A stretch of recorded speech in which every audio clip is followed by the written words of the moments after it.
It's been a busy week in the cruise line industry and the travel industry. I'm going to share some stories with you, bring you up to speed. First up is Norwegian Cruise Lines and what's going on with a couple of their ships, and Cordelia Cruise Lines.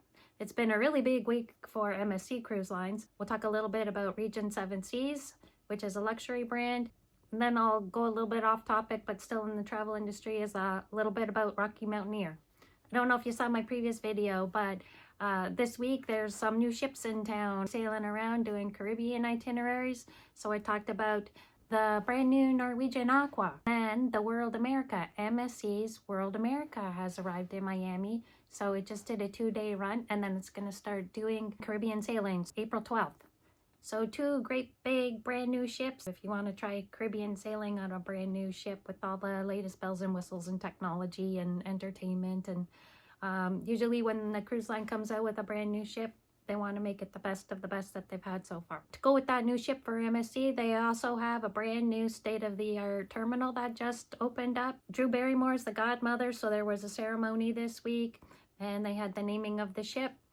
Some more things about the terminal: they've made it state-of-the-art, so it's going to have a lot of technology, and it's meant to breeze people through the process, and you could check in ahead of time or you could check in there. If you have the MSC For Me app, you can also reserve your parking space. They're going to have 2,400 parking spaces available. Besides that, they're going to have a covered drop-off area, and it's also going to be covered for passengers to walk under. So that's nice if it's inclement weather. Also at the cruise terminal, they're going to use cutting-edge technology for your biometric journey with digital ID verification.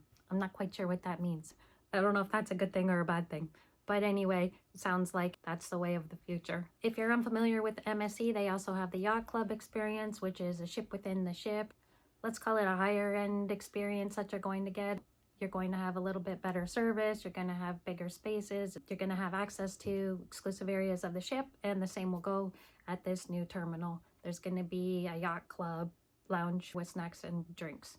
It was another big day for the MSC Foundation. They officially opened up their Marine Conservation Center at Ocean Cay, which is their private island in the Bahamas. Ocean Cay or Ocean Key, whatever you want to call it. I don't know, how do you pronounce it? Kay or Key? Anyway, a few of the things there is they're going to have a biology lab, a land-based coral nursery, and a multifunction lecture hall. Basically, visitors can learn about the coral and the coral reefs and the local ecosystem. So that's one other thing you could do besides just going to the beach there. Moving on to the next story, NCL. As I mentioned, they've got a new ship, the NCL Aqua. Well, I also heard now that the Sun and the Sky are leaving the fleet. So they're not leaving anytime soon that I know of. The ships are getting older. The NCL Sun was the first cruise ship I ever went on. So it's an end of an era for NCL, beginning of an era for a whole new company called Cordelia. I never heard of them, but I guess it's a new cruise line, and they're starting to set sail out of India. They already have a cruise ship, which is the Empress. I went online and I took a look at it, and it looks like, was this an old Empress of the Seas cruise ship? I think so. And then the Sun and the Sky is also on their website now, and it looks just like the Sun and the Sky as it is now, except instead of having NCL, it says Cordelia. But the painting of the hull still looks the same. And, you know, the paint job on those NCL ships are quite nice. I really like them. I don't know about you, but in terms of branding, visibility, and seeing the ships, it's kind of exciting. They're very cheerful. So I think that it is kind of cool that they keep the artwork on the sides of the ship or the hull of the ship. What do you think? I like it. Hopefully they keep it. Who knows? They may repaint the ships. But looks like the Sky's joining in 2026 and the Sun in 2027. If you like those cruise ships with NCL and you're still happy with cruising with NCL, maybe you want to book one of the last voyages possible on those 2 ships. They're a little bit different than the newer cruise ships. They got the nice wraparound promenade decks. They do have some interesting itineraries. With Cordelia Cruises, they're targeting the Indian market. So it looks like there's many cruise ports in India, like Goa and Mumbai. And then they're also sailing to Thailand, Singapore, Sri Lanka, and Malaysia. So if that's something you want to check out, Cordelia Cruises.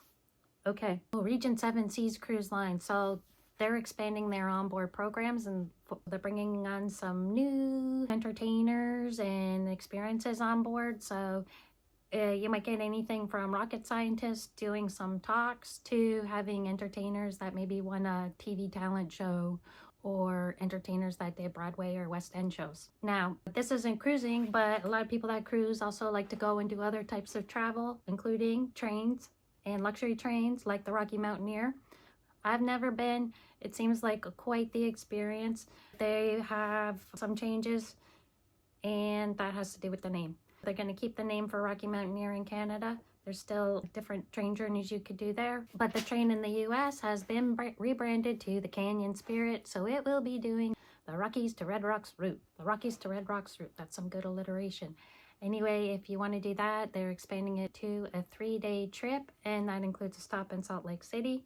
This new route will connect Salt Lake City with Denver, and this journey starts on April 21st, 2026. Tristan Armstrong, the CEO of the parent co, says, "Our world-class service and onboard experience will remain the same." One more MSC story right now for Canadians. They're having an Easter sale. I went online just to get an idea of how much cruises are. There's a ship sailing out of New York City, the Meraviglia, and you could get a 7-day cruise, anywhere from $560 per person and up. That's a 7-day cruise leaving out of New York with a stop in Orlando, and then 2 stops in the Bahamas, one in Nassau, one at Ocean Key, the private island. And I'll just give you an example. If you go online, here are some prices. $560 per person. These prices are based on double occupancy. Did I say Canadian dollars? I meant Canadian dollars. About 855 Canadian for a balcony room. Or if you want to do the yacht club experience, that's about 2,550. So like I said, the yacht club is a bit of an elevated experience. It's a ship within a ship, so you get a small ship feeling, but you still have all the amenities of a big cruise ship. If any of this sounds good, please subscribe to the channel. Hope to see you soon, and I'm Cruisinjules.